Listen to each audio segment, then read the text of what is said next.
Hello and welcome to another episode of the Kennel NRL podcast. Today we do come to you in a more somber mood. The Bulldogs did lose to the Tigers. It's finally happened. The Tigers have finally played a decent game of footy and won against a decent team. But that's not what we're here to talk about. We are here to talk about the Dogs and things that are happening around the grounds in Rugby League. But before we get into all of that, a big hello and welcome to our ever-present, evergreen, notorious Dib. How you doing, brother? Good, mate. Yourself? Yeah, not too bad, man. This weekend we're on the opposite end. We lost and you won. Yeah. Something I'm not used to. I know it's pretty weird. Like this week, I actually tipped the Dragons, believe it or not, and I was very surprised. No one actually believed that I had tipped the Dragons, but I thought it was a good win. I also did tip the Bulldogs, so that wasn't great. Definitely ruined my tips for the week. But in any case, there is a lot to talk about today. As I said before, the Bulldogs did lose to the Tigers quite convincingly, might I add. So for any of the Tiger fans in here, I can already see one. Riley's in. He's already giving us the chod, which is Tigers brothers are all Tigers fans are all class. They're all absolute class. But in any case, there's a lot happening. There's one of the things that we've had is the Panthers trainer, got in the way of Jaden Campbell kicking. Bulldogs have made a signing or two, and just some eerie coincidences and similarities between Kate Dykes and the Contra side. But we'll get into all that in a bit of detail. Today, what we're going to do is quickly, we're going to talk about the Tigers review. Hopefully, we're going to try and stick to half an hour on the Tigers review. Then we're going to talk, preview the Dogs vs Warriors game. And then after that, what we're going to do is we are going to do our tips for the week and maybe sprinkle a little bit of rugby league around the grounds news. But we are going to try and follow that. So without any further ado, I think I want to get straight in to the Tigers game. I want to sort of dissect that very, very quickly. I have to say in the outset, it was a great performance by the Tigers. My argument to the Tigers is that if you guys performed that way every week, or even close to that every week, you guys would probably be winning more games than you lose and would be much higher up the ladder. It's disappointing that it only happened this one time in the rain. I did think that Benji's plan was very smart. I thought some of the moves that he made coming into the game made a lot of sense, and I think started to show his somewhat growth as a coach, in my opinion. And Dibbo, I want to get your thoughts on this quickly, but just before that, I do want to give a big shout out to everyone that we have in the chat at the moment. Please, guys, just give this video a thumbs up. Be sure to leave a comment, subscribe, do all the nice things. But I'm going to give quick shout outs to Norm. Very upset at the loss. Welcome, Norm. Riley O, I believe it's his first time here. He gives us a big chod, so I'm going to give him a big chod back. Love you, Riley. Riley, I got your back. We've got Abraha. We've got Dibbo, obviously. Eddie Abs, welcome, brother. Welcome. We've got Morris. Doggies for Life. Morris. We've got, obviously, Jamie, who comes in with a $5 super chat. Yeah, the boys, how are we? That, unfortunately, was our easiest game, and the next one is predicted to be raining as well. I'll get into the rain. We're going to talk all about the rain, and then obviously Norm with a $7.99 super chat. Thank you, Norm. We appreciate you. If there's anything you want to say or shout out, let me know, and I'm happy to read that out for you as well. So yeah, Dib, what did you think of the Tigers' performance and the Bulldogs' performance? Also, a big shout out to B Massive. Got a shout out. I'll be honest here. I was stuck on the Harbour Bridge during that game, so but I did catch the highlights afterwards, the extended highlights. So I do want to sit there and watch the game. My only thoughts are basically Tigers got their big forward pack made use of the wet conditions and somehow moved well to a much smaller Bulldogs forward pack. Adam Dewey, absolute terrorizer out there. I mean, he's the one that set the motions and the wheels and motions for the Tigers. It was scorching in that first half. Canterbury, again, same story we've seen this year. I can't get making excuses for them when it comes to the wet. They got to adapt. If the other team's adapted, there's no excuse for them not to adapt. Unfortunately, it's been their kryptonite this year, and they got to stop making excuses and just adapt. If the other side can adapt, they need to as well. They got to stop having the dropsies and the brain farts because the other teams ain't doing it, and it's no excuse for them to do it, especially if they played really well in good conditions. They got to adapt. If they want to be a serious contender, they got to adapt. They better not capitulate either. They got that top four sewn up. Well, they should anyway. Yeah, look, I have to get, like, speaking very honestly, I definitely agree with you. I think that, you know, thank God that the finals are played in September and not in, July or August, because honestly, we would have no chance. Because we need the ball to be in play, because the Bulldogs thrive on keeping the ball in play, thrive on tiring out the opposition. The ball not being in play or all the stoppages, what that does is it not only does it tire us out, but it throws our whole system and our whole process out of whack, and we just can't get back into our systems and our processes, and that's why we're so vulnerable in the wet. Look, I do think there's been a couple of times where it has been raining or drizzling and we've played okay, but I don't think we have the cattle, as Eddie Abs points out almost at the exact same time, that we just don't have the cattle, we don't have the forwards to fully adapt to this style of footy or the wet weather footy just yet. And I also think this is a little bit of it's a bit of a learning moment, I think, for Seraldo as a coach, where he needs to figure out how he can, not solve for, but at least be able to manage what is becoming the Bulldogs' kryptonite, and that is the rain. One of the things that I realized as well is, sure, teams are poor in the rain, but we're exceptionally poor in the rain, like no other team. I don't think we've won a single game where it's been the downpour has been strong, which it is disappointing and it is worrying. It is worrying as Dibbo. What's the finger? What do you do? What's that, Dibbo? No, I'm just saying, catch a ball. Like I'm just catch a damn ball. Like what is wrong with you guys? Honestly, play the ball properly. No, I agree with you. There was a point there. I think was watching the highlights. I'm like, same shit dished up again in the wet. Like, really? Yeah, absolutely. And I think there was a point there in the second half where we were getting the ball in fairly good field position, and we dropped the ball. It was 4 or 5 times in a row. I think it was maybe 4 times in a row. And I'm just like, look, the Tigers are giving us opportunities to win, but we just can't do it today. Like, I felt like our forwards were running in quicksand. It just seemed like we could not give by a meter of yardage. We really could not, even though there were times where Kiraz was catching the ball on the 30, running to the 40, 45. 2 plays later, we would drop the ball, and we completed at 65% or 67% for the game. Now, that is horrible. And look, even if you're not the Bulldogs, even if you do play well in the rain, completing at 67%, more often than not, I would say at 90% of the time, you're going to lose if you're completing at 67%. Especially when Dogs can't win in the rain to begin with, and then they complete at 67%. It's really a recipe for disaster. It was a big letdown. They didn't utilise their superior kicking game in the wet either. Honestly, there was times there they could have just bombed it down early, especially with Beto with his massive boot, turned the Tigers around and bogged them down there, and it went out of the game plan. I don't even know what their game plan was. That's about watching 20 minutes of high, but I just saw nothing of that. Nothing. No, you're right. Burton was almost non-existent there, unfortunately. Use your kicking game. You know how many times he could have. You know how. Yeah, but we didn't have any ascendancy. Tigers just got to turn around. Tigers got to turn around and then try to come out of their own end from the wet. Come on. His boot could have just got used out of. Our forwards, just to read out their numbers, right?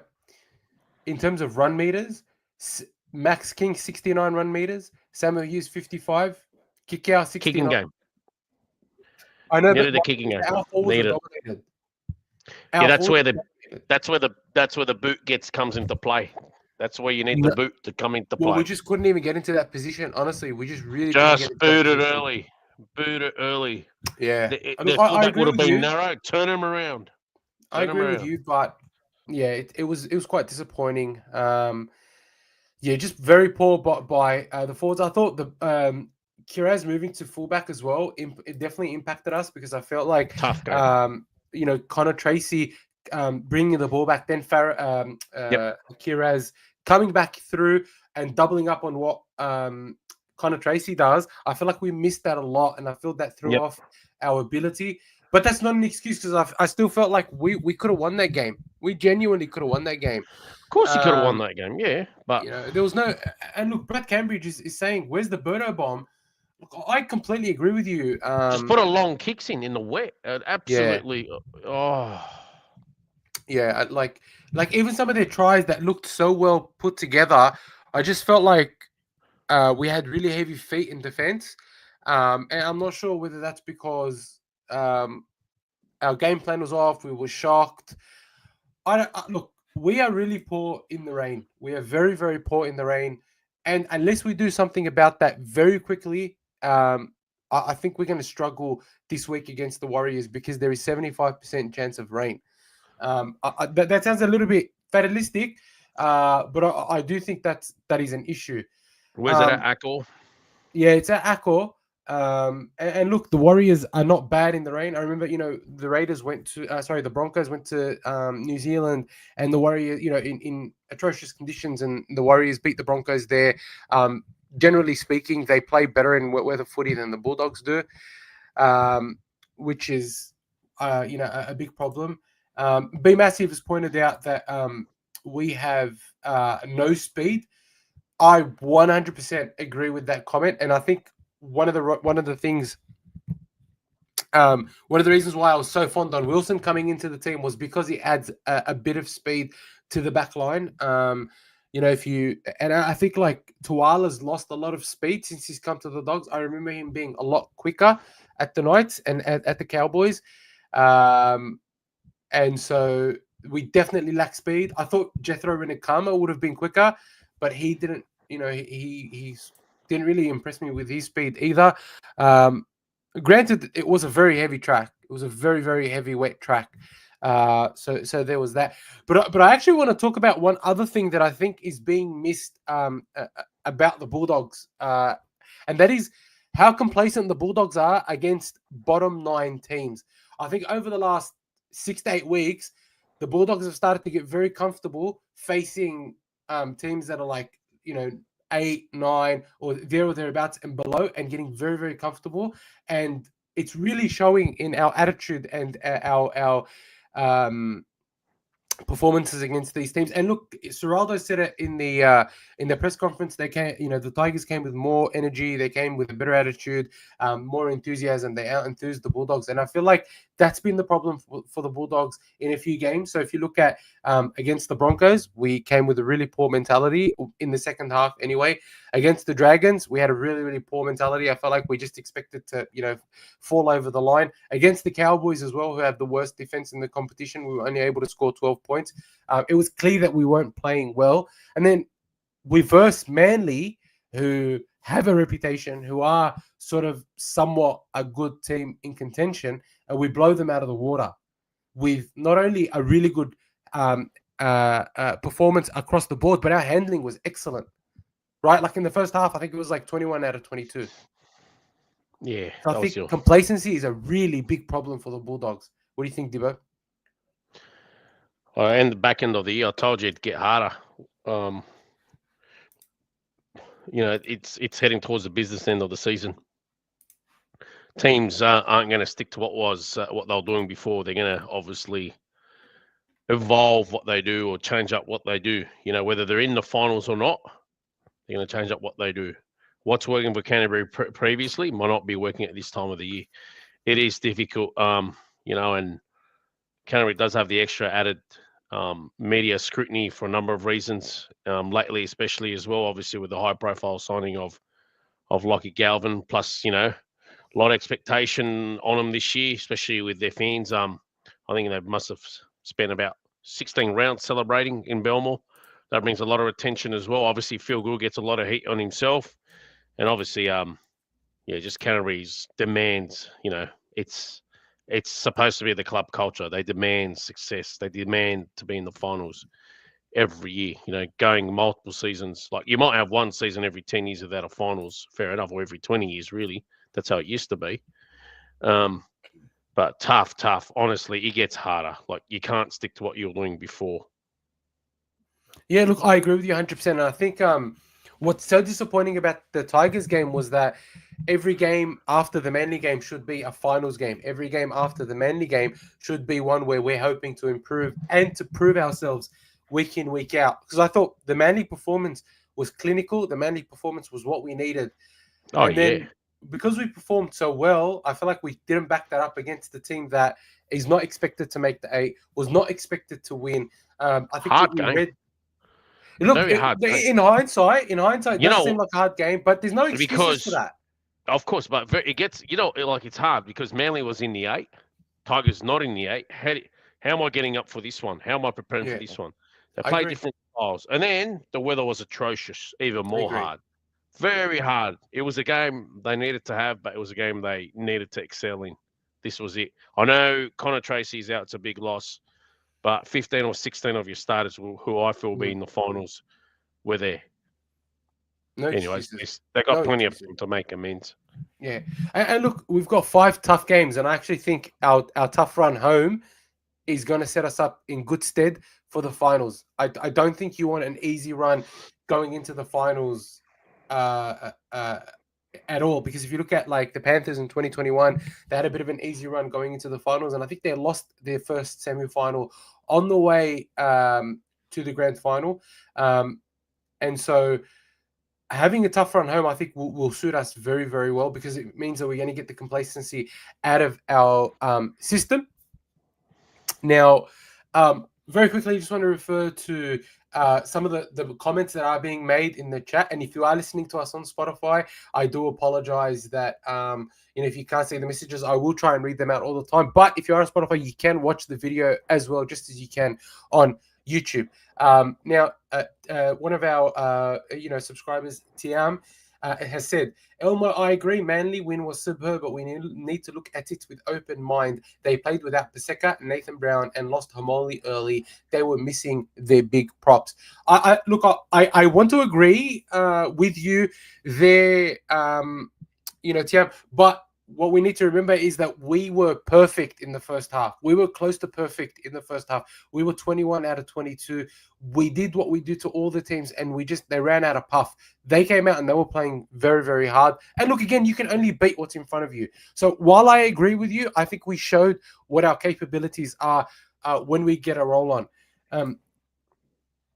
Eddie Abs is saying the top 4 all lost. Manly won against the Eels, but it very easily could have been a loss. And so I think like the top Melbourne itself, Melbourne, I was at that game. Bellamy was sitting right on top of us. Wow, I'll tell you what. Every time Pappenhausen or someone did something, they were very poor. They weren't good, Melbourne, at all. They were very poor, but it was a great, honestly, one of the great sights in footy is to get up, turn around like this, and see Bellamy go off and storm off from his chair. Like, it is one of the great sights in rugby league. We were right underneath him. Everyone kept looking up and turning around. One of the great sights. Yeah, Melbourne were very, very poor. Like, even Bellamy admitted it. Even their fans know it. But they were happy to get the win. And I think they've been quite poor for a few weeks now. I think the Raiders, similarly, have been quite poor. Told you that bubble was going to burst. Told you. I mean, should have burst a few weeks ago. And I agree with you, and I think the Dragons were really good. Very quickly, Brad Cambridge has sent a super chat, $5. Thank you so much, Brad. You're a big supporter. We love you, bro. His message says, dogs are a racehorse, can run on a good 4, but scratch them if signs of any rain or on a heavy 8 track. 100%. 100%. And that's the truth of it. in terms of heavy track, I think that, again, that's the evolution of our team. That's the evolution of Ciraldo as a coach, and I think we will get better. But I'll say it again: thank God the finals are in spring and not in winter. That's all I can say. Because if they were in winter, bro, we would never win a final. Not with this team. Some other quick comments. B Massive mentions that the Tigers did score off 2 forward passes. I do agree. I thought both those passes, the last try and the one scored by Jareem Buller, were both forward. However, why I won't discount them is because I feel like there have been many teams that have gotten away with scoring off forward passes, including the Bulldogs. Yep. Including the Bulldogs. And so I can't really say that, it was unfair or whatever. I get your point, but I think that they've been really poor this year with policing forward passes, and I feel like every team has been a recipient of poor calls, scoring off forward passes. I think the ones that do it the most are the Broncos, but every team has benefited from it. So I can't really use that as an excuse. Someone did also mention earlier. Someone did mention earlier the non-sin bin to Critter. Dibbo, what did you think? Did you see the hit from Critter on Taylor May? Look, honestly, for someone like me, they used to think pick up spear tackle and put them on the head was a great tackle. It gets hard. Like, look, the only thing I've got against refs, if they're going to be, as long as they're consistent. So, I think the other guy, who got sin binned again? Dewey? Alex Seyfarth. Yeah, with that back. Yeah, that's right. Seyfarth got. I still think Seyfarth someone was a bit worse, but if Seyfarth got sin bin, I thought maybe you can. It was either sin bin both or don't sin bin them either. Leave them both out there. Preferably, I would have loved to send them both out there. It wasn't like they had a big swinging arm. You get me? If anything, he was trying to put a hit on a rapper, but unfortunately, the shoulder got in the way. It wasn't like he purposely aimed at his head, because Taylor May kind of like slipped over or fell over in the process, if you look at it. Yeah. So I didn't think that was a sin bin, and I didn't think Seyfarth was a sin bin either. That was just personally anyway. So I had no problems, honestly, no problems with him staying out there. No problems at all. I just thought. I agree with you on both accounts. No, I agree with you on both accounts. It was either go or don't go. Yeah. The Critter one, not only was Taylor May falling and he slipped really late. Like, if you watch it, he slipped like at the last minute, which was the first one. And the second thing was, Stephen Crichton is so low, he's pretty much like almost down on his haunches. I think it was the slip part, because I mean, when I saw that on the highlights, I thought to myself, it was probably the slip part that saved it. Yeah. Alex Seyfarth, look, I think it's his reputation that got him done in there. I'll be honest with you. I didn't think that should have been what's called a sin bin, to be honest. But I do feel it was Seyfarth's reputation that did cause that. It's bad, but he did get 3 weeks because of his previous indiscretions. So similar to what happened to Jacob Preston earlier in the year. So I get what happened to Seyfarth. I don't think he should have been a sin bin, to be really honest with you. But I can also see why it is a sin bin. But I disagree completely that that Critters was a sin bin. Very quickly, Zata's $8 super chat. You legend. Thank you very much. He says, bring back Sexton, and he tags MKTV, who is a very big Sexton fan. I think it's looking like Galvin will play. He has been named in the 17. Apparently, he will take injections for his arm. His arm's in a cast, but it's his ankle, I think, that he's been cleared of, the injury to his ankle. So it's looking good. It's looking good that Galvin will play. However, if in my opinion, I think we should give Galvin the week off, bring Sexton in, just because there's a chance that the injury can be exacerbated and made worse. So I'll be interested to see what's happening. Sexton has been named in the extended bench, as has Mitch Woods. And interestingly, against the Tigers, Mitch Woods was 18th man. So I mean, we'll see how it all pans out. I do have Ahead a of feeling Sexton. that yeah, definitely. Is I haven't had a chance to look at your team. Is just give me early notice. Is Wilson in? Mm-mm. Oh, that's Wilson's on the extended okay. bench. Fair enough. Is he on the Yeah. outer? Is he leaving? Where's he going? St George? I don't think he's on the outer, but he may be leaving. Very quickly, welcome Timothy. Good to see you on. Yeah. That was a good shout, Tim Gray. He kept telling me last week the Dragons were winning. He was like, "Mark my words," and yeah, they got the biscuits. That was pretty good. That's right. Do I do? So Timothy Gray asks, thanks, Dibbo. Despite my judgment, the Dragons would win last week. I went with the safe option to be Canberra as the favourites. Do you I see did as Canberra well. dropping? Do you see Canberra dropping any more games before the finals? I do. Oh I yeah, think they're going to 2 lose or to 3. Penrith.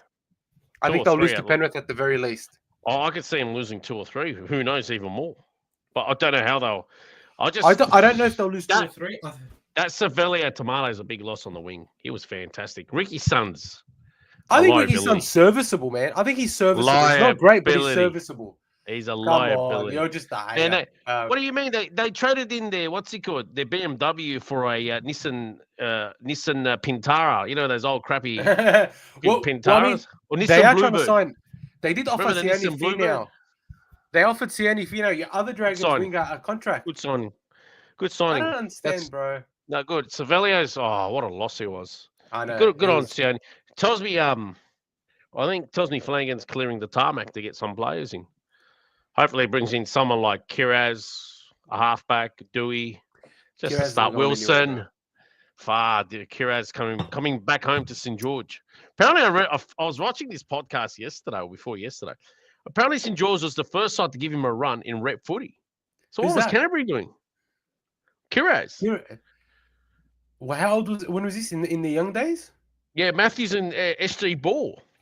And then what happened was, so they gave him a deal for, I think, Fleeg, but it was like a 1-year rolling. But then I think North Queensland gave him a 2 or 3 year deal. So North Queensland says, like, I'll take the longer option. So Dragons gave him a deal. And then the football manager from North Queensland was coming down to Newcastle. And he's like, Jacob, how about you want to come to Newcastle? At least you get closer to home. So he went with him. And then with Newcastle, COVID hit, right? He's still very young amongst all this. And then I think he felt sort of Newcastle didn't want him, even though he could have sat there and sat out stayed there for nothing and got paid. So what happened was he asked his manager to go find him a deal. And I think Canterbury gave him a 3-month train and trial deal. And during that COVID, he actually trained his ass off. So he said, yep, give me that 3-month train and trial deal with Canterbury. He was really determined. He goes, at least I'm back home with my family in that, and he's obviously a sort of guy that now he's back in Sydney, still lives with his parents and all that until he gets married. He was only living, the first time he ever lived outside home and his grandmother was giving him a gobful was because he had to go live, interstate to play footy. That's right. So he comes from a traditional Lebanese family. His grandmother was giving his parents a lot of stick, but I actually loved watching. It was cute. And I thought, you know what? Seeing St George gave him his first opportunity, maybe come back home. He's a mad. I've always loved. I love Kiraz. He's a crazy Dogs fan. He's been a Dogs fan his whole life. Grew up in the area. Yeah, of course, but he looks better in a red V. Yeah, sure he does. Anyway, bro, stay away from Kiraz. He's been in a red V. You can take Wilson. I'll take Wilson with him. You can take Wilson.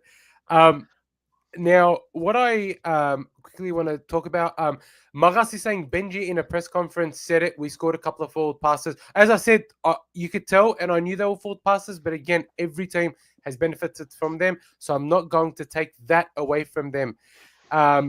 David Lau, welcome. Good to see you in here. My son met Kiraz tonight at the Canterbury Leagues. Nice guy. I think it's the last player appearance at the Leagues Club tonight. Guy. Yeah, he's a very, very nice guy, Kiraz. Now, Brian 30104 is here tonight. I haven't seen you in a while. No, he was there earlier. He said it's the first time he's made it live. Yeah, as I'm saying, I just realized he's here. I didn't see him before.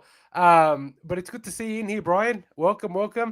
And yeah, be massive. We did get a disallowed try, but again, we didn't deserve to win that. Very quickly, I thought Kiraz had a mixed bag at fullback, but I do think it was more the conditions than anything else.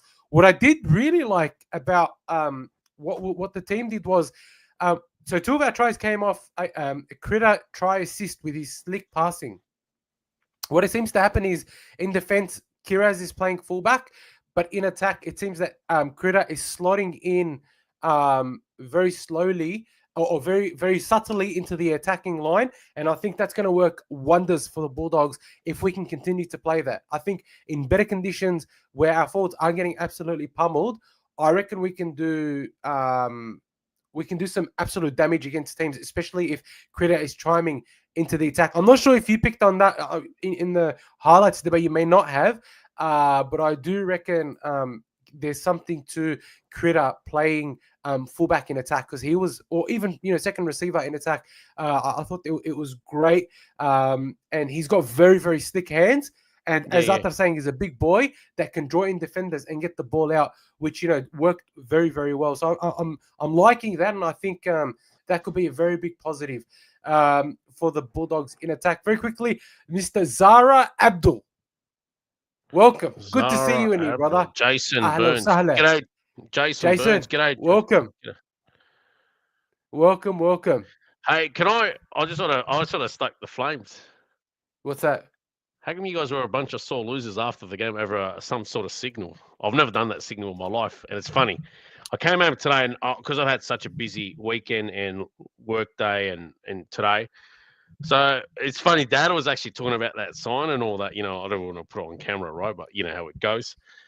And then Dad touched on it. Dad goes, I don't care how much you disagree, Elmo, but my dad goes, but don't Canterbury fans do that more than anyone to everyone else? I'm like, yeah. No. Did you not watch the video I put up? I said we got to get over it. I said that there's nothing in it. Oh, but I don't know. I haven't got your fans. I mean, the fans. I want to stoke the fire, or whether the boys agree or not. But I don't know. My dad just said, you know what? Like, if you want to give, you got to learn to take. Yeah, I agree. Exactly what me and my dad. My dad was like, my dad saw it. He realized my dad doesn't do it either. He thought it was crude, but he found it funny that it's been picked up by it's a walk thing, because if you see the Italians and the Greeks do it, I remember next door, I saw her do it to her son once, but anyway, Jim's mum, but yeah. So yeah, Dad Bulldogs, found it funny. Dad found it funny that the players are using it. He started laughing. He was laughing his head off. It was a good chat before this. Look, the Bulldogs I thought it got. I thought it got a lot of. I thought it got too much publicity. If I was the fans, I would have been just livid that we lost. Don't care, 2 forward passes or not, right? Regardless, if anything, take out the 2 forward. But we shouldn't even be in a scrap heap. If anything, we should have blown them out of the water by like 13 plus or 20 points. Don't even talk about the forward passes. We should have blown them out of the water. They're lowly, we're high. But yeah, I don't know. Looks like nobody's even angry, from what I said. All right, boys, glad we're on the same page. Yeah, look, I don't think players should be doing that. They're professionals and they have to be better mentors. I agree. But it is what it is. Move on. Don't be a freaking what's it called? And don't do that to the fans again. I'm with you. Like, honestly, I just thought that, look, some people were saying, look, my kids and, kids are going to be doing it. And look, I agree. And David Lau is saying. Please. No, but look, David Lau is saying here, the hand gesture is doing rounds at my son's playground now. LOL. I don't think that should be happening for young kids. Like, generally, it's not a nice thing for a kid to be doing, especially having learned it off, a professional rugby league player. But overall, I don't know, whatever. But not towards kids. Welcome, Imogen. Unfortunately, your bunnies aren't doing too well. They are playing in the 2025 version of the Spoon Bowl against the Titans. I hope they do well. Thanks, Timmy. No, I think Tigers are good now. Tigers have a great week. I think they went two wins ahead of last, and if they got the bye, they'll be. I think any team, all the teams that are about 4 points plus ahead of last are safe. I think from getting the Spoon. I think they've done enough.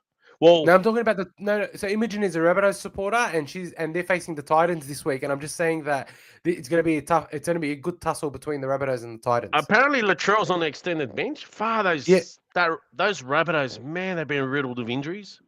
I've got to say, they've got 14. They had 14 first graders injured, which is insane. devastating. Yeah.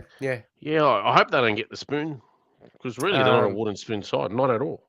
Yeah, I agree. I'll laugh if Para gets it. Final comment I'm going to make about the Tigers. Their fans were carrying on a little bit. I thought some of the more well-known Tigers fans saying the Bulldogs are frauds, the Bulldogs are this, the Bulldogs are that. The truth is, the Bulldogs don't even respect the Tigers enough to show up. I know it was disappointing that we lost, but the Tigers fans, it took them 23 rounds to narrowly avoid winning a fourth spoon in a row. I don't know if they're in a position to be talking shit. I think they've evaded it with that win. Yeah, that was their biggest win of the year. Look, in a long time. Yeah, but they're in no position to talk shit about frauds, this and that. Because you know what, brother? In September, we give ourselves a chance to make the grand final. You guys are going to be watching from the sideline. So but you know what? It's their biggest win in 5 years. It's the one, if they do avoid the spoon, the one they can look back on. It's so you can understand them. You know, I mean, they haven't been new guys in ages, so obviously their biggest win. The biggest win under Benji, as Zatar saying, biggest win since Madge coached them, which I completely agree. And I think they're actually going to get very, very, very badly beaten this week. Very badly beaten. Who they're playing? It doesn't matter. I don't know who they're playing, but I think they've got a bye actually. No, they've got a bye. I was trying to I said earlier they have the bye this week. They'll be 3 wins ahead of last. Yeah, they'll come up against they'll come up against Sea Eagles in a couple of weeks, and they'll get smashed because I just don't think that they can back it up at all. And as soon as people figure out Dewey's going to be playing at 7, they're going to plan for him, and they're not always going to be able to play in torrential rain. Wasn't he playing lock? No, he was 7. So Sione Fainu started at lock. Latu Fainu started on the bench. Dwayne he was moved to 7, and that's why he was player of the match. He deserved it. Wow. But they can celebrate their hollow victory. We'll be there when it matters. And that's it. That's all I'm going to say about the Tigers game. Great win by them. I'm fully congratulating them. I fully support. Fully happy to say they won. They agreed it. That they deserved it, but it was a very hollow victory. Tiam's very quickly mentioning it wasn't their biggest win in 5 years. 2023, they had their biggest win against the Panthers. It was but it was irrelevant. It was without the Origin stars. They still came last. This is the one that finally shook them off the wooden spoon, Tiam. That's what we're trying to say. Yeah. I remember that. It was in torrential rain in Bathurst or something. That's right. And they beat them last year as well. Yeah, they came last. The Tigers beat the Panthers last year as well. So maybe it's a rite of passage for the grand final winner. It's a rite of passage. Who knows? They beat St George. Yeah.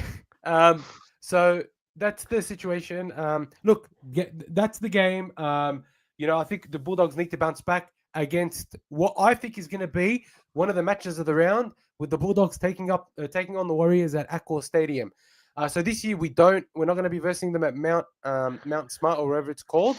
We're going to be versing them only at Accor Stadium this week on Saturday. I think it's going to be a cracking match. It's going to be a very, very good game. The Warriors are last start losers, so they will want to avoid. They did. I agree that they should have won. I thought for a majority of the game. Actually, I'll tell you this. Against the Dolphins, they were the worst team right up until Herbie Farnworth got injured. He got injured in the process of making a line break and about to pass to Hamiso Tabuai-Fido to streak away and score, and he did his hammy. I think that the Warriors weren't the better team for a majority of the game, but after Herbie was gone, I do think that the Warriors were the better team. But that final try went through like 15 sets of hands. So it was a great win by the Dolphins. These guys continue to surprise everybody, which I think is great for the Dolphins. I'm praying the Dolphins make the top 8. I don't know if they'll get far, but just to see them make the top 8 in their 3rd year will be very, very exciting, I think, as a rugby league fan.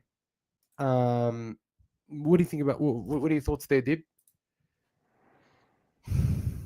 About what rephrase? Oh, sorry, Dolphins. Sorry, I was just talking about Dolphins making the finals this year. Still up in the air. I had them cruising. Then they lost about 3 in a row again or something, and they started losing players. So they still got a small. They still lack depth in their squad. I still feel like they're a couple of years away from having an extensive squad. But you keep telling me they're getting their players back. Well, if they stay healthy, I guess they can. They should be in the 8. I have them making the 8, but it's a matter of whether they stay injury-free or not. Roosters obviously hunting a spot. I don't think Manly will make the 8. I have them not making the 8. I think it's only Roosters in the running for the 8, but I actually like the 8 to stay as it is because I wouldn't want to see the Dolphins miss out. I'm happy for the Warriors to make it. Obviously, you got the Dogs up there in Canberra, and I mean, you got to have a team. You know, it'd be nice to have 2 teams from Brisbane or 2 teams from Queensland, so the Broncos and the Dolphins. I think just they to add both a will bit make of, it. and you got obviously Melbourne. They're there as well, and then out of the Sydney sides, I think you only got Canterbury flying the flag from Sydney. Hang on a sec. I think And Sharks will Penrith. be there as well. Are Sharks in the 8 at the moment? They are in the 8. And I think, yeah, they are. So they're 7th. I reckon it's either them. I'm happy for them and them and the Roosters to duke it out. Actually, matter of fact, the Roosters schooled them a few weeks ago, so I actually prefer the Roosters over the Sharks in the 8. To be honest, the Sharks have been absolute pretenders. But actually, they got a good squad. The Sharks and the Warriors are on the exact number of wins. So the Sharks have won more games than both the Broncos and the Panthers. And I'm going to stick to this hot take. No one's going to believe me, but I'm going to stick to this hot take. I reckon the Broncos don't make the 8. I'm going to stick to it. I reckon the Broncos they'll make will it not a minute the 8. ago. No, I said the Dolphins. I didn't say the Broncos.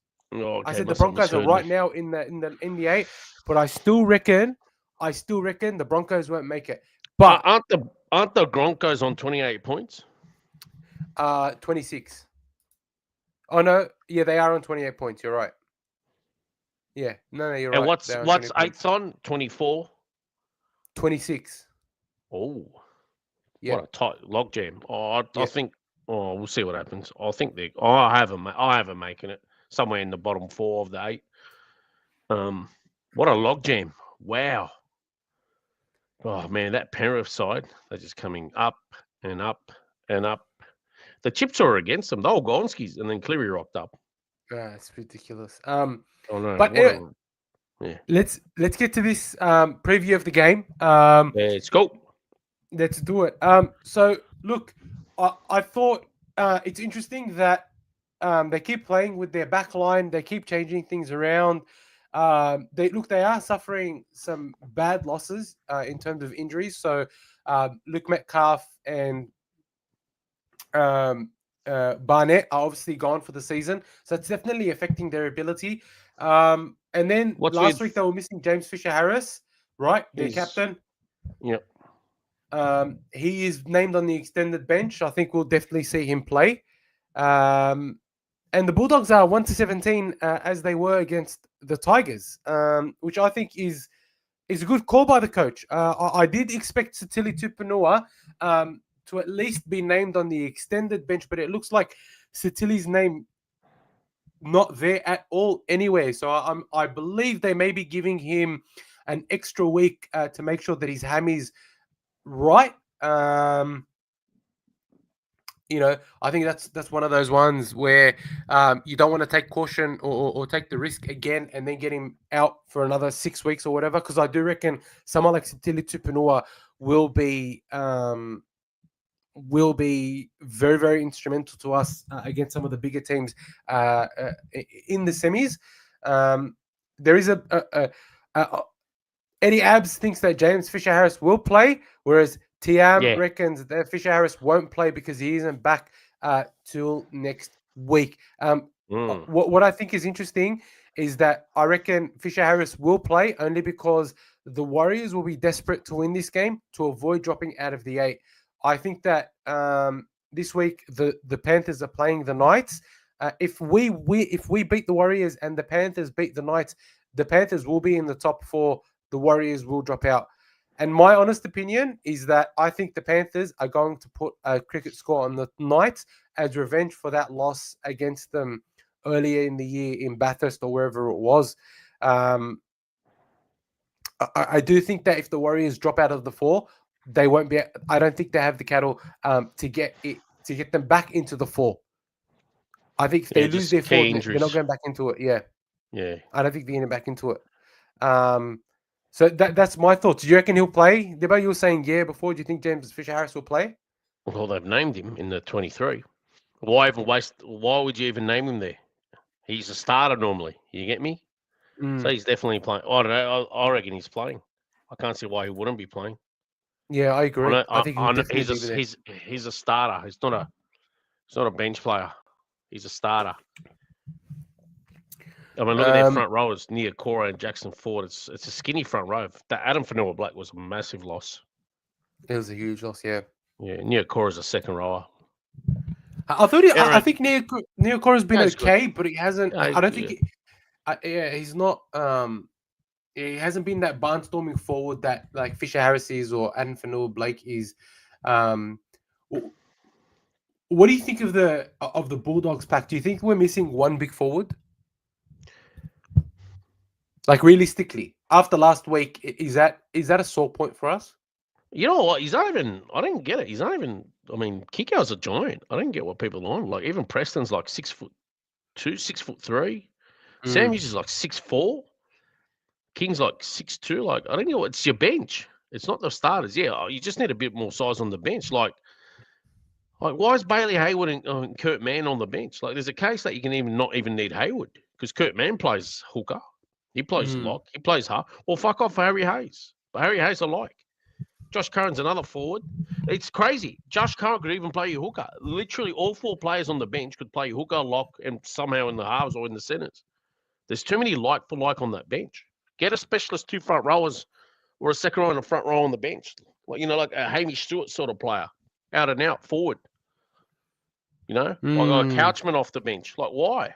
Why have four utilities on the bench? This isn't pre-season or Oztag or the first 2 months of footy. Teams have evolved. Yeah. As I was saying before about Tupanua. And then look, even Tiam. Tiam's like. Then you got even in the starting team, Jamin Salmon. Like it's 5 players like for like. Where is I'll bring in some for Fed. Where's Tupanua? He's one of your out and out second rowers. That's good. That's one tick. But Tupanua's been playing in the middle. He's been playing as a prop, and he's an out and out forward. He's an out and out. That's what I mean. He's an out and out forward. You're right. Yeah, no, as you were saying, he's an out and out forward. So you got Tupanua, and Saluka Fafetta is actually, he's a prop. That's 2. All right, and then the other 2 can be utilities or get another prop forward. Honestly, why? I think you have to have one of Hayes and Curran there. Yeah, of course. You'd have them both there. You need one of them. You'd have one of them there at least. Kurt Mann. I'd start Kurt Mann. You got Reed Money there, so you don't need Hayward. I don't give a shit what anyone says. Don't need him. You keep. If it was up to me, I'd start Kurt Mann, Harry Hayes, Curran, Fafita, and Tupanua. That's your bench. Sorry, Hayward. That's a much bigger bench. I don't care. Much bigger bench. Don't need him. You got too many like for like sort of players. And for me, Kurt Mann's a much better player. I don't give a shit what anyone says. Well, I mean, if you want, bro, if you ask any guy comes on 20 minutes, throws a ball out the back, and he's all worshipping him like he's all glazed over him. Piss off. Over who? Over Hayward. No, you're mistaken, bro. No, you're mistaken. You don't need him. You just want to be the real deal, or do you just want 4 utilities on the bench? You don't need him. You don't need him. I'm with you. Look, I'm not saying that we necessarily need him, but Seraldo has identified a weakness in Reed Miney that they're saying that Reed Miney can't play 80 minutes. He's been playing an average of 50 minutes a week. Why can't he play 80 minutes? What happened? Maybe he's resting him for the final so that he can use him in 80 minutes. I don't know. There's nothing wrong with him. Nothing wrong with him for the last. I'm 7 with you. years. I don't know. But what I do know, right? What I do know is that I agree that we need another forward on the bench. You could, because if you ask any Bulldogs fan, who the best player against the Tigers was, everyone will tell you it was Kurt Mann. The bloke came on, he was hitting people so well. He was making breaks. Yeah. He's very, very good. Like I'd start him. You know what I mean? He's been fantastic. He's fire from the start. No, but I do think, look, No, but I do think that if you were to start him, his impact will be dented. You need to be very clear. His impact will be dented. I think Haywood's been fantastic. I'm of the opinion that you could have Kurtman starting, Haywood coming on for Kurtman, and then you have three forwards. You have Harry Hayes, Josh Curran, Stila Tupanua, or Harry Hayes, Curran, Daniel Saluka Fafita if Tupanua is injured. I just think that you need that one utility on the bench. That's what I think. You'd need that one utility on the bench. Of course. You can even have Salmon on the bench to bring him on as a defensive cover.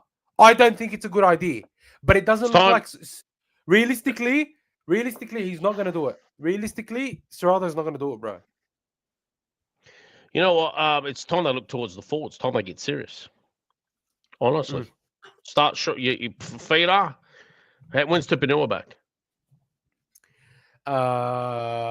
He should be back this week. It was supposed to be this week, but I feel like they're giving him an extra week, as we were saying before, so that he doesn't re-injure himself. Fair enough. I'd start getting serious. Man out of the 17. And then obviously, I mean, not man, Salmon. Apologies. Salmon out of the 17. Man to starting. Hopefully, Fafita in there. Who else? And Tupanua. I would have Fafita starting, and then you Sam Hughes off the bench. I'd keep Curran there, and then you either choose between Hayes and Haywood for the last spot. I think it's fair. Look, it is fair. That's a much bigger team, and I think weather will impact us a little bit less. You know, I think Daniel Saluka Fafita, there is an argument to be made that, in my opinion anyway, you start him, you bench Sam Hughes, and then you can have Tupanua, Curran. I'd start Sam Hughes. He's a... I think either one can start, but I just feel like he can provide a little bit more impact if he comes off the... But then again, I mean, if Dennis Luca Fafita was to come off the bench, he's a big boy. You could just use him as a battering ram. Oh, yeah. Better. Yeah. Where do you think the danger is for the Bulldogs? What do you mean against the Warriors? Yeah. So where do you think the Warriors... where do you think the Warriors will be targeting? Where do you think they'll be trying and exploit? Up the middle with that nuggety lock of theirs, Aaron Clark, right, and Lika Halasima. Oh, Lika Halasima. There's little cracks there. Those guys, if you don't watch them, they'll sneak through.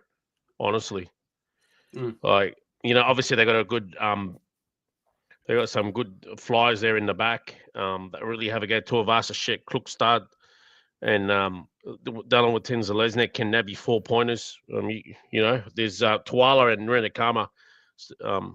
You know, Tuala hasn't played much footy this year, and obviously Renakama's a greenhorn at the moment, still very raw. So, you know, that's another threat on the fringes as well. I mean, your two centers are pretty much solid all the time. Sherry and Crichton, and obviously Kiraz Obits. I want to see Kiraz in dry weather, you know, but I mean, if it's wet, it's wet. He's going to have to adapt. Connor Tracy's a massive loss. But yeah, it's just, I feel like the fringes, with your wingers, and then obviously the likes of Halasima and Clark, they can just go do it themselves. They can't get complacent. We've seen it now quite a bit in the last month and a half, I'd say. It's, yeah. I think complacency is the key here, man. On alert. I think so. Are we going? Yeah. Yeah. Sorry. Go ahead. So we guaranteed rain on Sunday. We're not obviously it's the forecast. So they're saying rain. I think it's a light rain, but I'll double check the weather. But what I think you're right. I think that what they are going to try and do is go straight up the middle, through us. My only concern with that for them is I feel like they have a really young and inexperienced bench, and so they may be able to keep up with that for 20 minutes or 30 minutes. Very inexperienced. Look at that bench. Wow. Yeah. Very. But that Valmunga's been fantastic this year. Yeah, look, Valmunga's great. Very upset to see what happened to Jacob Laban. I think I like the yogurt, but he got injured, unfortunately, which was disappointing for them. Yeah. But yeah, I just feel like Eremaya, Toava, Valmunga, and Stel Smith, even Tamari Martin, they don't bring that experience that will trouble, I think, the Bulldogs if we're at our best. I think if we show up complacent, right, we will lose. We will not win. You can't. You can't. I mean, he's came up against Tigers. They're even like they're nowhere near the Warriors, and yeah, you're on the money. You can't. You slip up. Yeah, now. no. But if we show up with the same attitude that we showed up with for Manly, I reckon we put 38, 40 points on them. I genuinely be if we show up, and that's really painful to say because, it shouldn't be contingent on the weather. I think that's the problem, right? Is that we are contingent on the weather. So that's where I'm thinking like it really depends on what team shows up. I do think a really determined, motivated Bulldogs team will show up. I genuinely think that. But it will all depend on the weather. For the Bulldogs, where I think it's one for the Bulldogs is I think their centers are workhorses, but I feel like their centers are vulnerable, especially with Crichton slotting in there. Adam Pompey, I've always found his defense to be suspect. Great player, big body, good runs. Reminds me a lot of Marcelo Montoya, but I feel like his defense is very, very questionable. Charles Nickel-Klokstad, workhorse, very, very good player. But I feel like because he plays fullback and not center, when you come up against someone like Crichton, especially if we can get early ball to Crichton, I reckon we can burn them so easily on their edges. Even their wingers, right? Dallin Watene-Zelezniak and Tuivasa Sheck, very experienced players. But if you notice the Warriors players, the way they defend is always the up and their wingers jam a lot. The way Terrell Sloan jammed against the Bulldogs when we won that game. Watene-Zelezniak and Roger Tuivasa Sheck do that a lot. And I think it's because they know that their centers can be vulnerable. And so they jam a lot. So I reckon like that's the problem. I think that's where we can actually target them. It has to be on the edges, but we have to earn it. I feel like against the Tigers, we didn't earn it. We tried to go to the edges, and they caught us out. We need to tire them, and then just blow them away in the second half is how I think it needs to work, and we'll score heaps on the edges. That's I genuinely think, like sort of like what we did to Manly. Where do you think the Bulldogs win this one, Dibbo? Well, obviously, geez, where they win this one? I still got them winning, to be honest, but where will they win this one? That's actually a good one. I think they'll win it. Well, obviously, I think it's going to be through Kickow, and I think it's going to be through Kickow and Preston that's going to get his home, to be honest. Kickow, Preston, obviously Max King's he's an energizer. He doesn't stop going. So I think it's going to be through your forwards. It's going to be your forwards. I think Warriors just fair bit of injuries there. That's what I feel anyway. Well, it just depends on James Fitzharris. But I haven't tipped the Warriors in about 3 weeks, to be honest, once they started copying injuries. Left, right, basically. Tua Picky at fullback. I don't know if I agree with that. I think, look, both sides are desperate for a win. I think because the Dogs are also at home, and obviously they're keen to make amends for last week. I just feel like the Warriors, still got a young squad in places and a few injuries creeping in. I feel like they're also a bit tired. I'm going to give this one to the Dogs, but I just feel like, Kickout and Preston will get his home. I just feel like they'll score. They'll score. I've put a poll up. So if I can get you guys to, answer the poll, give me a thumbs up, and make sure to subscribe.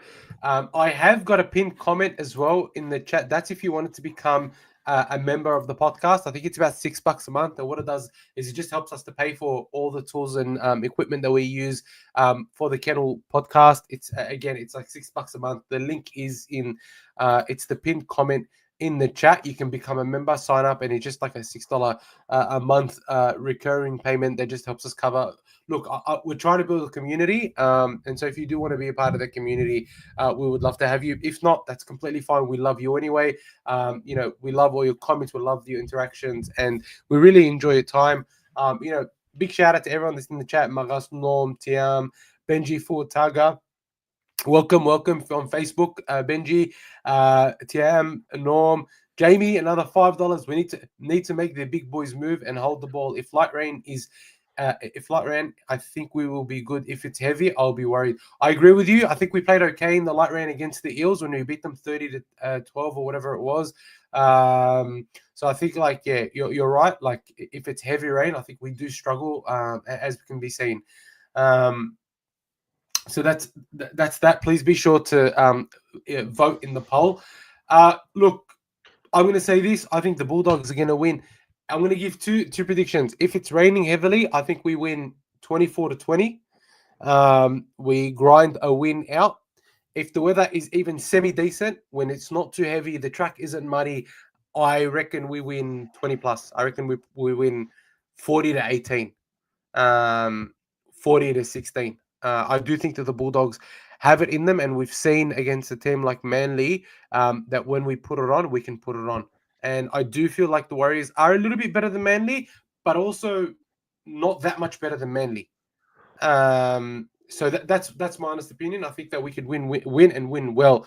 I do think the team will change, though. I think the Doggies team is going to change. I get the feeling that Lachlan Galvin may drop out for Sexton, only because I think they're waiting for scans on his hand. He was seen with his right hand strapped in a cast. So I think there may be some changes to the final team.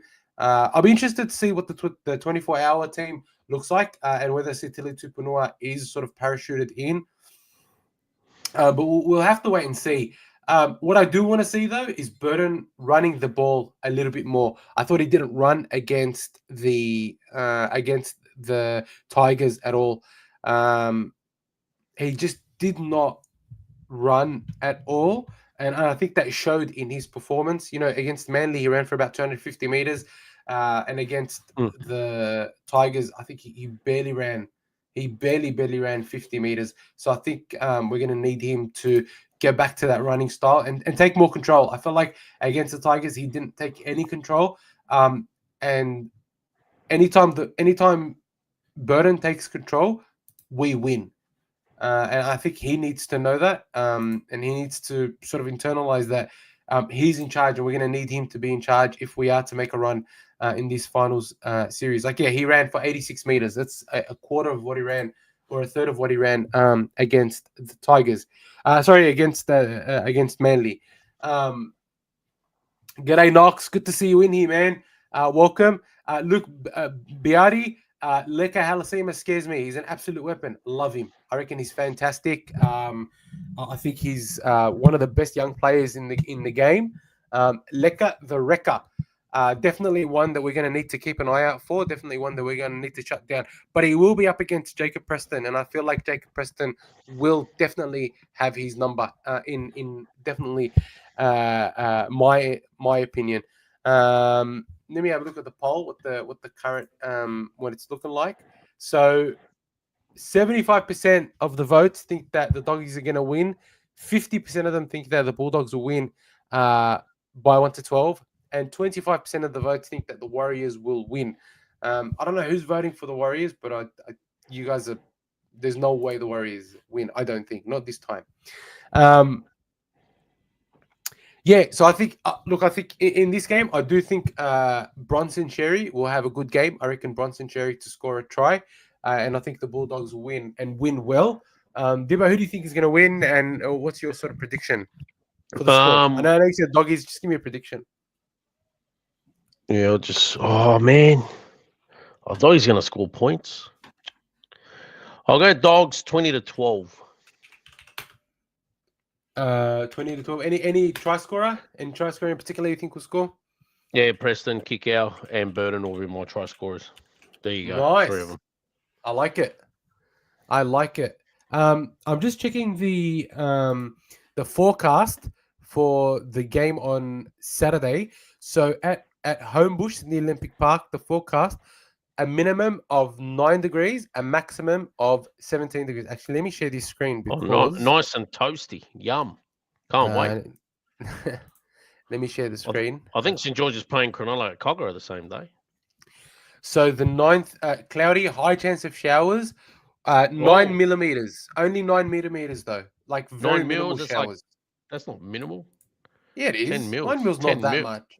10 mils is a good amount. I'll tell you now. It's 1 to 5. That's minimal. This more than just minimal. But that was a lot less than what we had on Sunday. A lot less. Yeah, that was about 30 to 40 mils, wasn't it? Yeah, Sunday? which is this makes a 10 big mils difference. still a lot. Look, I'm saying relatively, it's not that much. Not going to be too like it's 15 to 25 kilometer winds. So,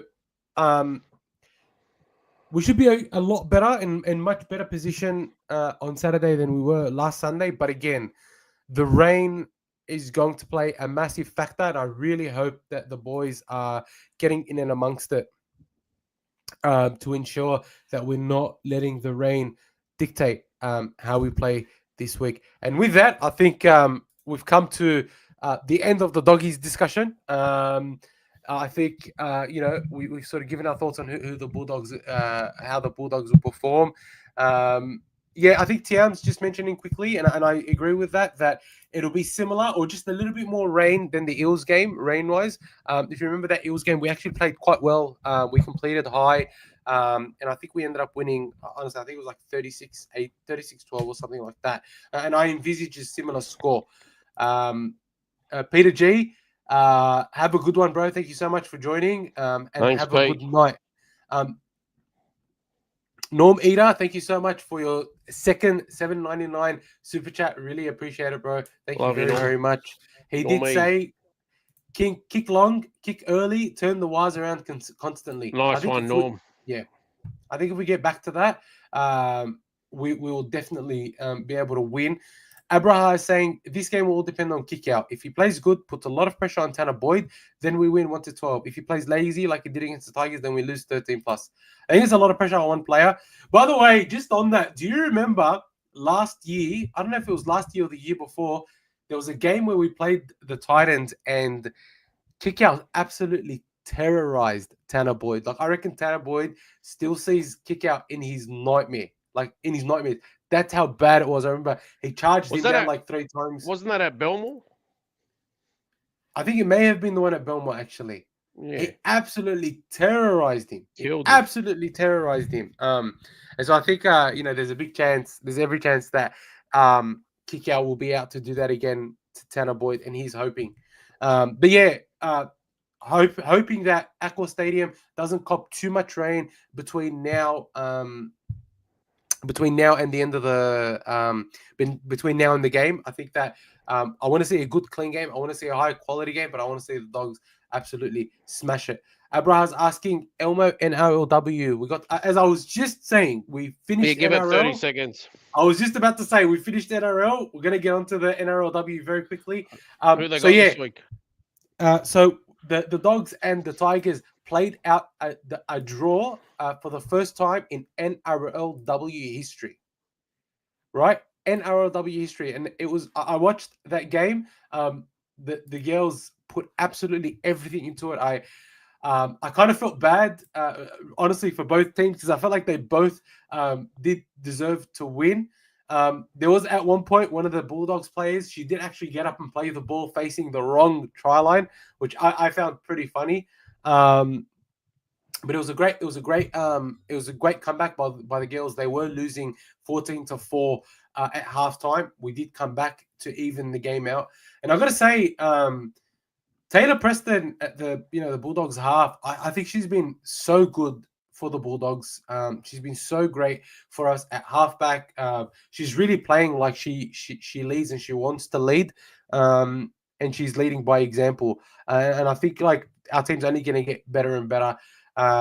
We've played. I think we played 5, lost 2, won 2, drawn 1. For a team that it's first year, I think they're doing quite well. And they're only going to get better from here. So, but I mean, to play the first NRLW draw in history, I think that's a pretty special moment for a team that's already causing some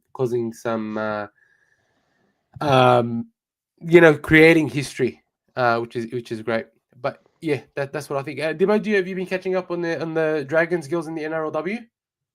Because you want to see the highlights from the game the next day, or just check up on lower grades and that. You then see that. Yeah, I think they got a much better squad than last year. They threw away a lead against Parramatta and went down by 2 points or something. Was it Indigenous round or no? It was Magic round. Sorry. Yeah, Magic round. But That's right. obviously you see it there. They got like Tegan Berry. They got one of the Tower sisters. They got Racine McGregor, and they got that chick that used to play. Her sister plays. She plays for New South Wales in Australia, and her sister plays halfback for New South Wales. So she plays in Newcastle. She's got the nice white headgear. I forgot her last name. Anyways, they got a few good players there. A young, very young squad. They got obviously Bostock's sister, Indy Bostock. Yep. She's gone. She's like 18. She's killing in the centres. They got Casey Ray. She's halfback. I think she's 18 years old. Gun player. They got Local Pacifica Tonga's girlfriend or fiance. She's 19 years old. She plays on the wing. She just came over from rugby union. So the Dragons signed her effective, and she went straight into the starting team. She's going to be a solid player. Solid team, man. Like, real solid team. But, yeah, I mean, not really big on footy, but don't ask me how I knew so much about them. Could be for other reasons. I do think what's been Margot happening... Bella goes good on the wing as well, so I could keep telling you about them, but, yeah. I do think the NRLW is growing so much, which, it's great. And to see how much more it's growing than, say, AFLW, which has, regressed so much. It's so good that AFLW has regressed, but I think it's great that the NRLW is going from strength to strength. And I hope to see the Bulldogs women continue to grow, and obviously for us to get behind them. I'll give you one thing. When it comes to, skill set, way ahead of the AFL, way ahead of women's soccer. I don't give a shit.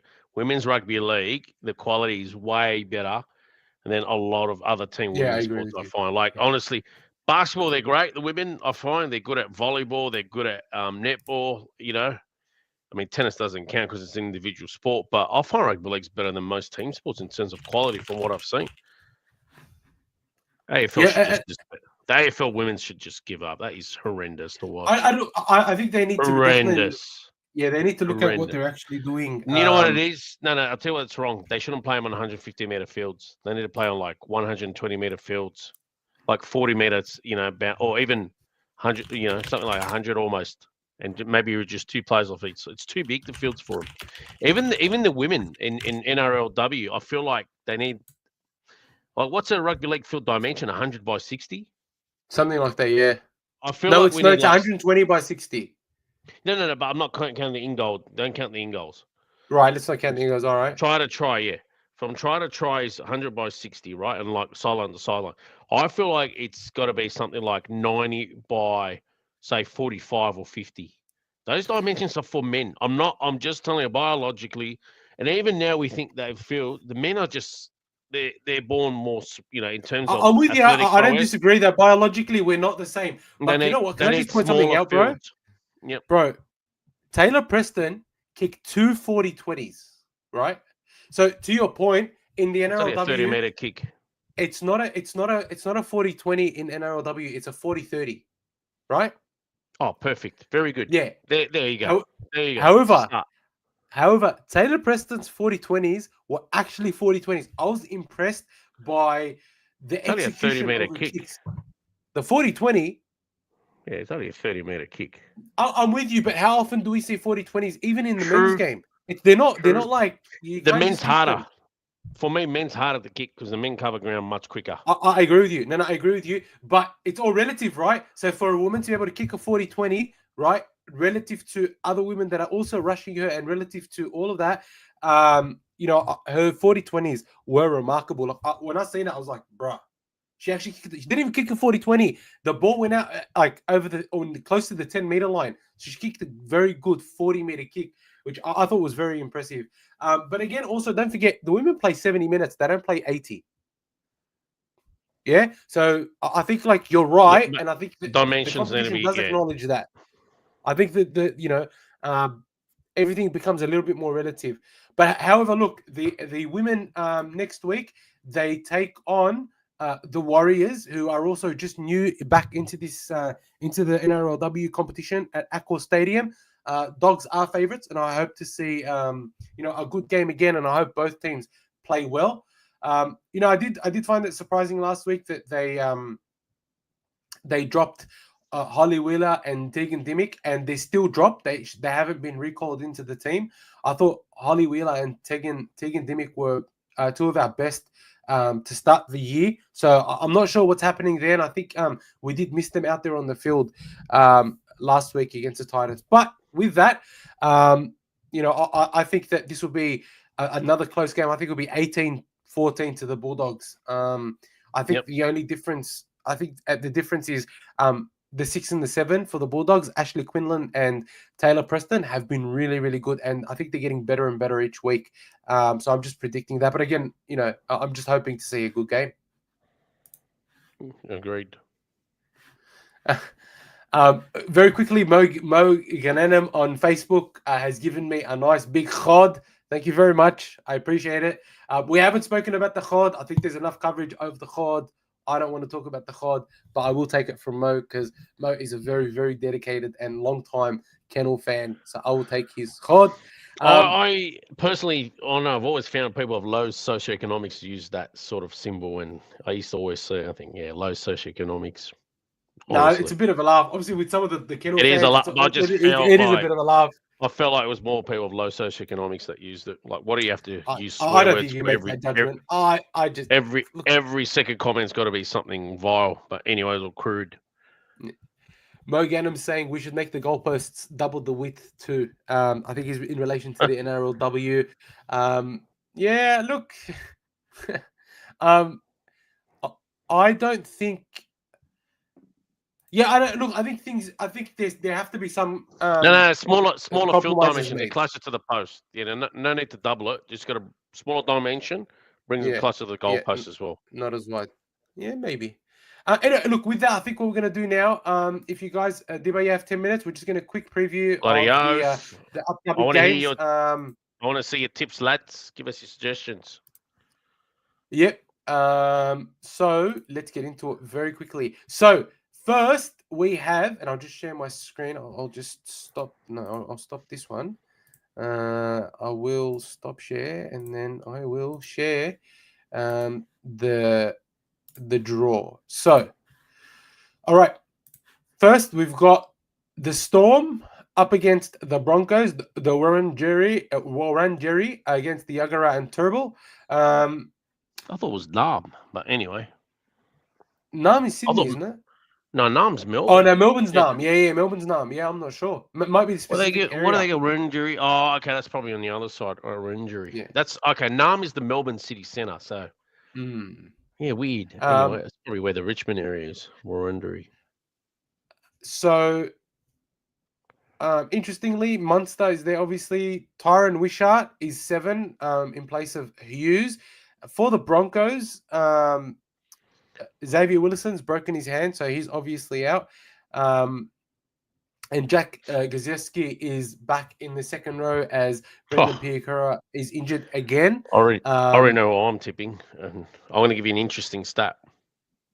I'm going to say the Melbourne Storm by so much. I think the Melbourne Storm will win well. I'm going Melbourne by, I want to say 16, but I'll just say 12, somewhere there. But I just want to give a stat. Brisbane have won 16 out of the last 17 clashes between both sides.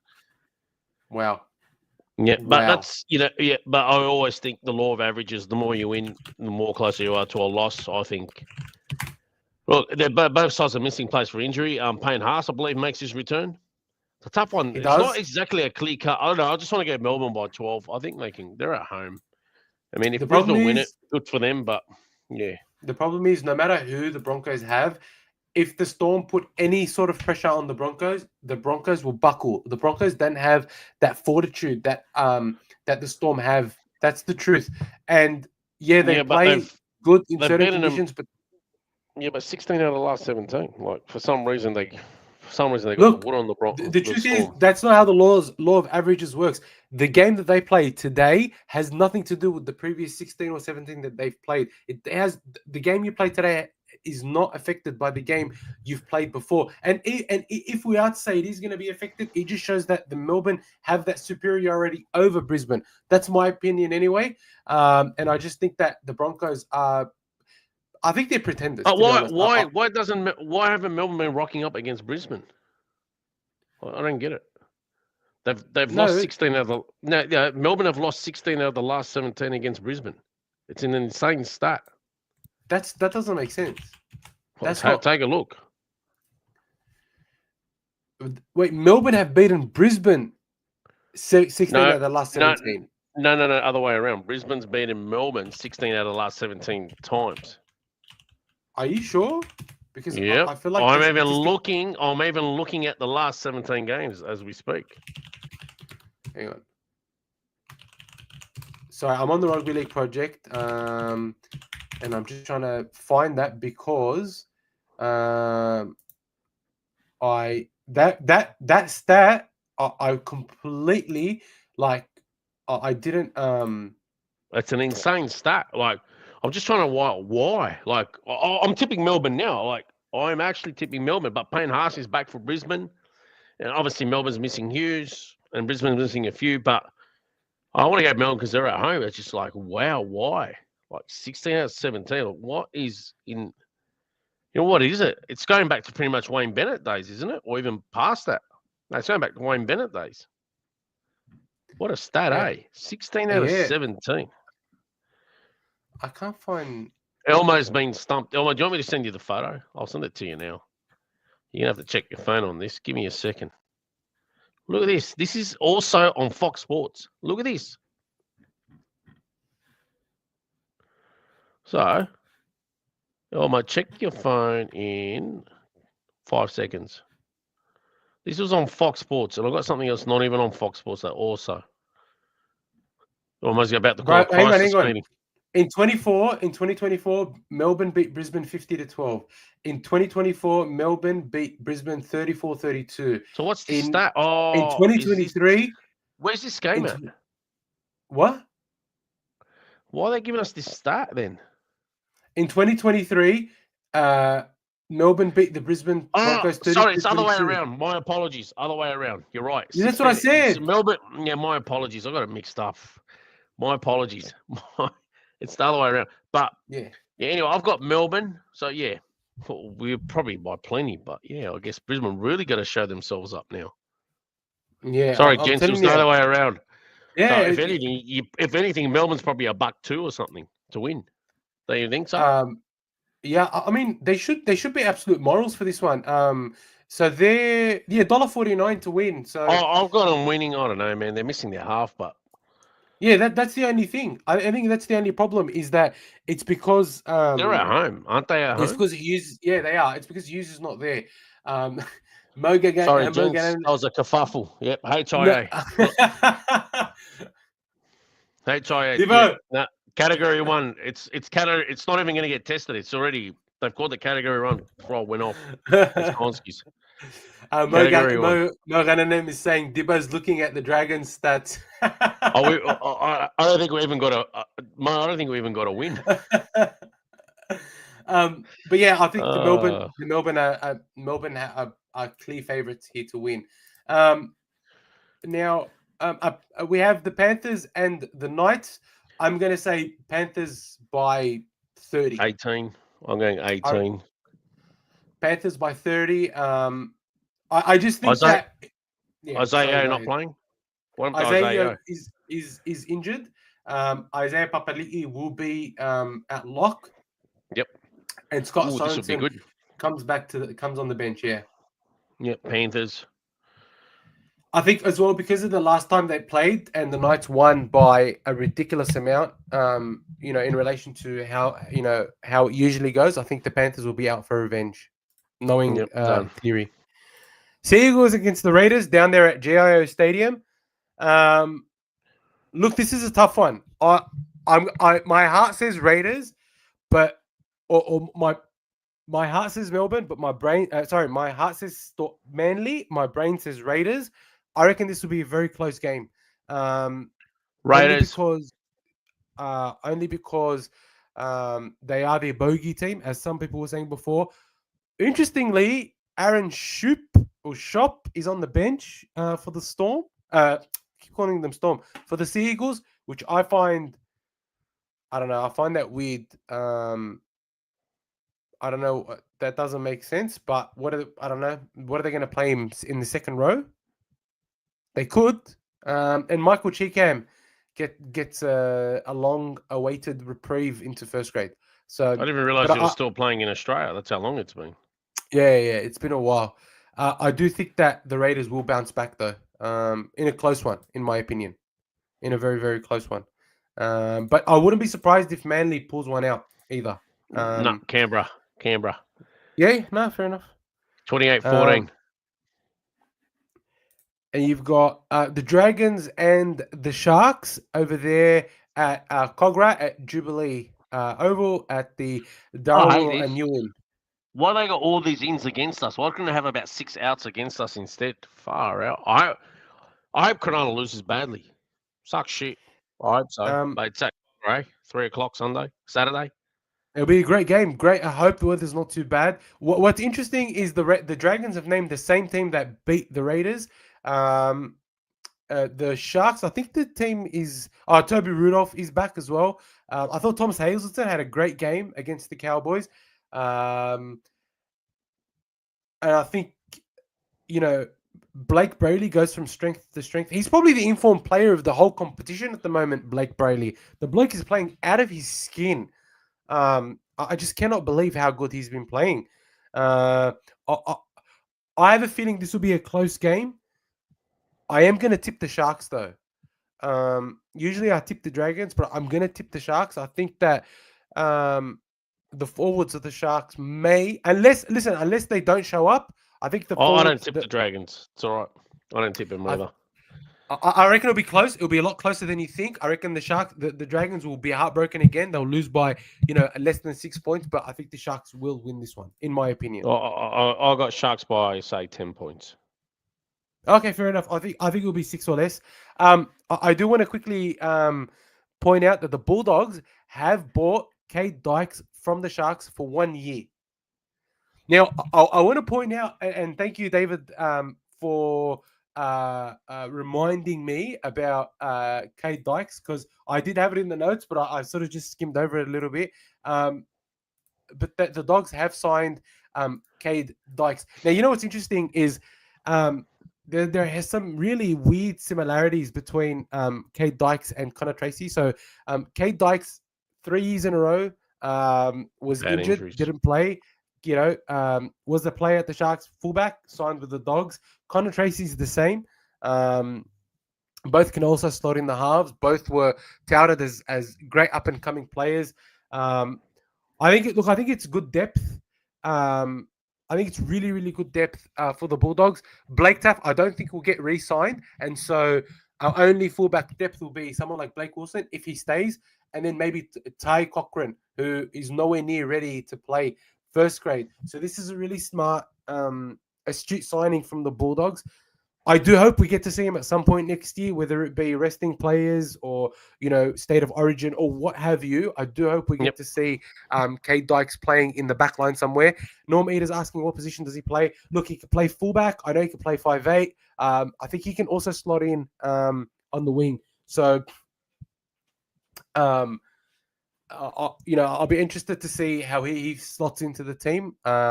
So it's good to see this signing. I'm really, really excited for this signing, and I hope he can find his feet at the Bulldogs, because his ceiling is really high. If you guys remember, a couple of years ago, before he did his knee, there was discussions that the Sharks were looking to move on. The Sharks were looking to move William Kennedy on potentially. They were just like rumblings, and have this guy play fullback, which is, it's quite big for me to continue to buy the right type of player. And someone also was mentioning earlier that Bailey Simonson apparently is looking for a release from the Eels. To go where? I think to go England. Yeah, that hasn't really said to go where. I reckon Bailey Simonson could be a good pickup for any team. So even at the Dogs for us, I think he could be a great team. He's got some speed, he's got some aggression. I thought he's been good for the Eels, but who knows? I think it could be for the right price. Could be great for the Bulldogs for depth reasons. Very quickly, Mo Renanem is asking, what do we think about Kyrgios fullback and Rinakama on the wing? Wilson out of favour. I am of the opinion that Wilson should slot straight into fullback. Kyrgios should stay on his wing. But I want to reserve judgment just because I feel like in the rain, it's not a good way to judge how Kyrgios and Rinakama went. So I'm going to give them another couple of weeks. Hopefully we get to see them without the rain just to see how they go. But having said that, I do think that the Sharks will win. They will win this week against the Dragons in a very tight contest. I hope it's a good game. I just want to see who they named as the So Ashley Klein is the referee for this game. Also, very quickly for the Bulldogs game, we'll get to it. Next game is the Dolphins and the Roosters.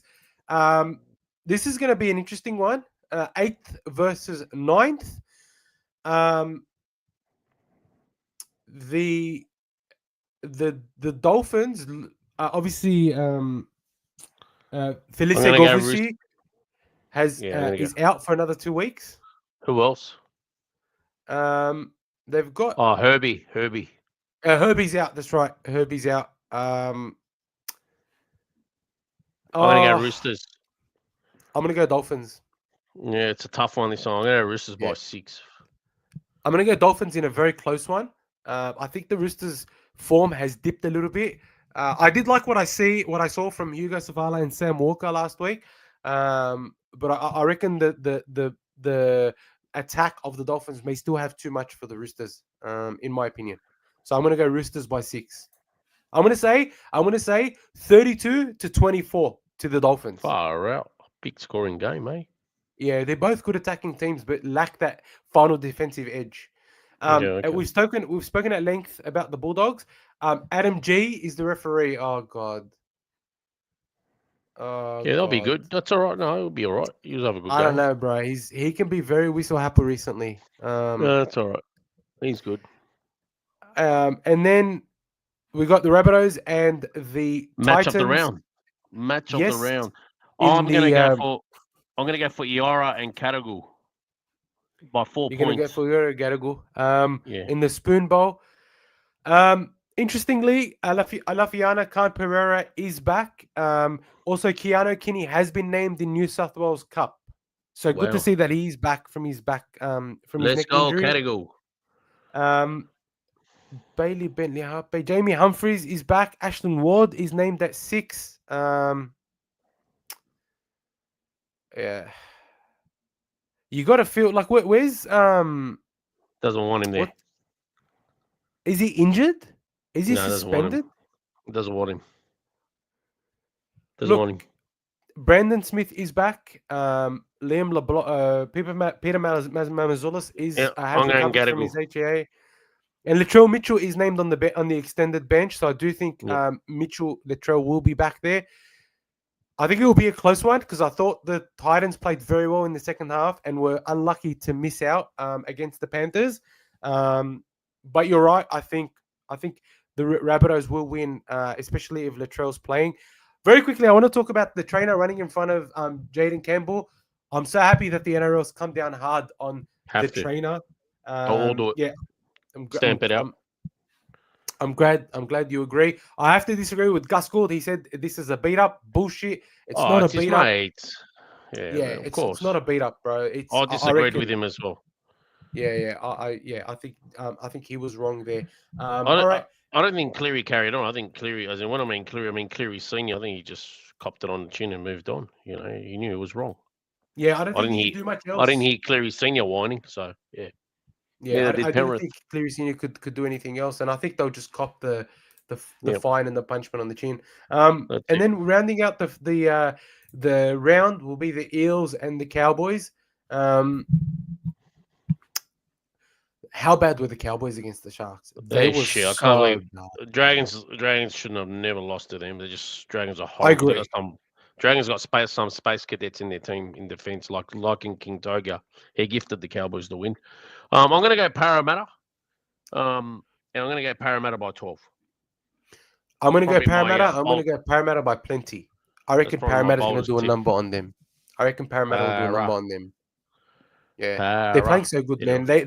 They were unlucky to lose against Melbourne, and I mean the problem is I don't see that that intestinal fortitude by the Cowboys to actually come back and want to earn or fight back and earn respect again. I just don't feel like they have the defense in them to do that, and I feel like Peyton is trying things that just don't make sense. Like he had Nane at center last week, bro. Yep. Do you know in the first half? They only completed 37%. Yeah. That's why they're so lowly. I've never seen that before. They only completed at 37%. Me too. Honestly, like, bro, if you're not going to show up, fuck off. Like, you know what I mean? Like, you deserve to get smashed. Yep, of course. Agreed. Plus, I have a close mate that's a Cowboys fan, and I just want to see. I just love putting it on him because he talks a lot of shit. With that, it is 9:08. We have gone a little bit over time. We were planning to try and be done by 9, but it is 9:06. I love you all. I can't believe we still have 42 people in the chat. This has been such a great discussion. I love having so many people on. We love you all. Thank you so much for staying with us this whole time.